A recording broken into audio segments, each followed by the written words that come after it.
Hello friends, bright learning के YouTube channel में आप सभी का स्वागत है। जी हाँ फ्रेंड्स, आज हम देखेंगे कि आप जीएसटी का ऑनलाइन पेमेंट कैसे कर सकते हैं।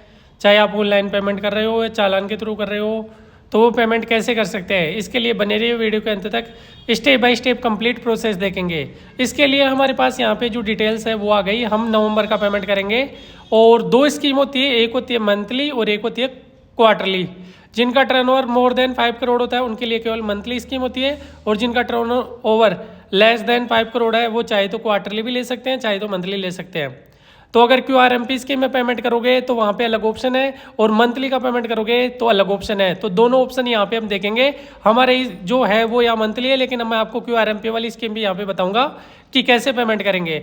इसके लिए सबसे पहले हमने GST ID पासवर्ड से लॉगिन कर रखा है। आपको जाना है सर्विस वाले टैब में, और सर्विस वाले टैब में जाने के बाद यहाँ पे पेमेंट में जाना है, और पेमेंट में जाने के बाद यहाँ पे जाना है क्रेडिट चालान के अंदर।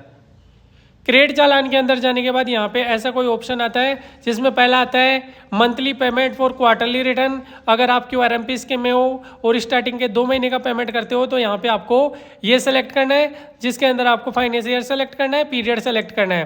पीरियड में देखो यहाँ पे अप्रैल और मई आ रहा है, जून नहीं आ रहा, क्योंकि जो जून का पेमेंट होगा क्वार्टर एंड का वो अलग तरीके से होगा, जो मैं अभी आपको बताऊंगा।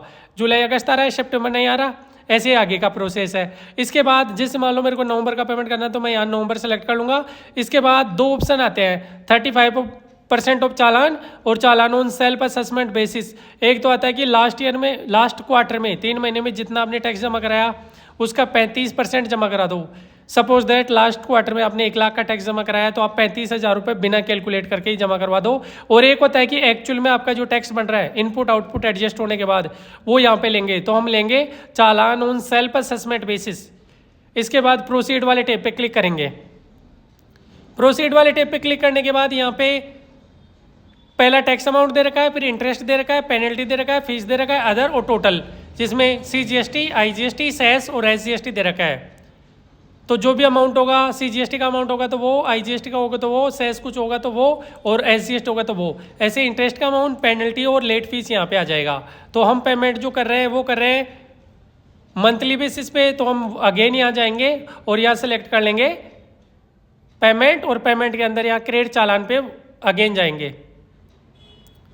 क्रेडिट चालान पे जाने के बाद यहाँ पे सेकंड ऑप्शन आता है any other payment. Any other payment यहाँ सेलेक्ट करेंगे, प्रोसीड वाले टैब पे क्लिक करेंगे।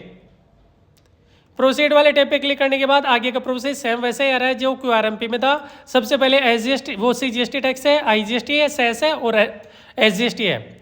तो हमने क्या है ऑलरेडी यहाँ कैलकुलेट कर रखा है, जिसमें यहाँ मंथली स्कीम में हम है, यहाँ टैक्स अमाउंट लिख रखा है, इसके बाद लेट फीस क्या बन रही है वो है, और इंटरेस्ट है।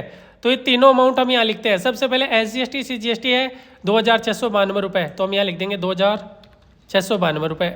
CGST है 2,692 रुपये, SGST है। इसके बाद इंटरेस्ट हमने कैलकुलेट कर रखा है, ये 18% पर ईयर होता है। तो हमारा जो टैक्स अमाउंट बन रहा था वो बन रहा था 5,484 रुपये मल्टीप्लाई 18%।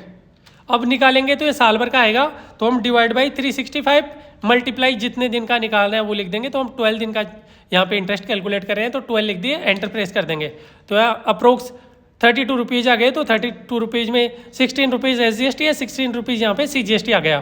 तो ये इंटरेस्ट अमाउंट यहाँ चालान में लिखेंगे हम। इसके बाद लेट फीस है। लेट फीस अगर मान लो नील की रिटर्न है तो 20 रुपये पर डे है, और परचेज सेल है तो 50 रुपये पर डे है। तो हमारे केस में परचेज सेल है तभी तो यहाँ टैक्स बना है, इसलिए 50 रुपये पर डे है। तो 12 दिन की जो लेट फीस है 600 रुपये हो गया, जिसमें 300 रुपये SGST आ गया, 300 रुपये CGST आ गया। तो हम यहाँ पे लेट फीस के अंदर लिखेंगे। आपको पेनल्टी के अंदर नहीं लिखना, आपको लेट फीस के अंदर लिखना है। इसके बाद जो टोटल अमाउंट है 6,016 रुपये, और 6,016 रुपये हमारा यहाँ पे आ गया टोटल अमाउंट। इसके बाद 3 माध्यम होते हैं पेमेंट करने के। पहला आता है ई पेमेंट। ई पेमेंट का मतलब होता है ऑनलाइन पेमेंट। एक होता है ओवर द काउंटर, और एक होता है NEFT RTGS। अगर अमाउंट कितना भी हो, अगर आपके पास नेट बैंकिंग है तो आप यहाँ से पेमेंट कर सकते हैं। अगर मान लो अमाउंट 10,000 से कम है तो आप केस के रूप में ले जाके बैंक के काउंटर पे जमा करवा सकते हैं। और मान लो अमाउंट कितना भी हो तो उस केस में आप NEFT RTGS करवा सकते हैं। हम यहाँ पे जो प्रोसेस देखेंगे वो ई पेमेंट वाले देखेंगे। इन दोनों केस में, जो नीचे वाले दोनों केस है उसमें आपको चालान प्रिंट करना है और चालान के साथ चेक भर के फिल करके वो बैंक में जमा कराना है। उसके बाद पेमेंट का प्रोसेस होगा। तो हम करते हैं ई पेमेंट वाले टैब पे, यहाँ पे जाएंगे जनरेट चालान पे।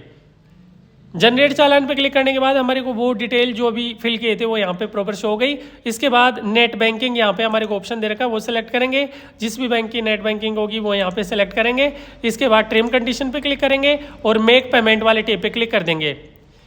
मेक पेमेंट वाले टैब पे क्लिक करने के बाद यहाँ पे ट्रांजैक्शन की जो चालान की पूरी डिटेल है वो यहाँ आपको शो हो जाएगी। इसके बाद आपको केयरफुली चेक करना है, सबमिट वाले टैब पे क्लिक करना है।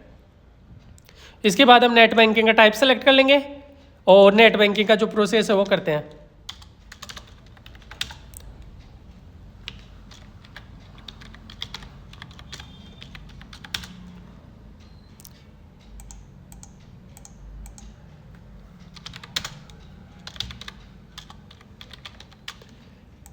जैसे ये पेमेंट कंप्लीट होगा तो आगे का प्रोसेस हम बताएंगे कि कैसे पेमेंट कंप्लीट होता है और आप कैसे चेक कर सकते हैं। तो सबमिट वाले टैब पे क्लिक करेंगे। यहाँ पे पेमेंट का प्रोसेस अभी चल रहा है।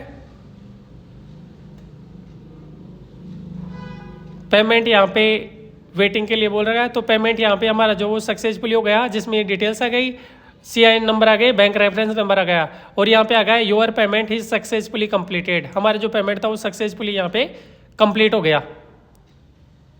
इसके बाद यहाँ मेक अनदर पेमेंट करना हो तो वो, अदरवाइज आपको यहाँ पे व्यू रिसिप्ट पे क्लिक करना है और व्यू रिसिप्ट करके आप यहाँ पे जो भी अमाउंट है वो यहाँ पे देख सकते हैं। तो हमने जो भी पेमेंट किया वो चालान की डिटेल यहाँ पे कंप्लीट हो गई और डाउनलोड वाले टैब पे जाके आप चालान को डाउनलोड कर सकते हैं और इसका प्रिंट निकाल सकते हैं और सेव रख सकते हैं इसको इन फ्यूचर के लिए। अगर वीडियो कैसा लगा, वीडियो अच्छा लगा हो तो लाइक करें, चैनल को सब्सक्राइब करें, वीडियो को शेयर करें। Thank you for watching, bye bye.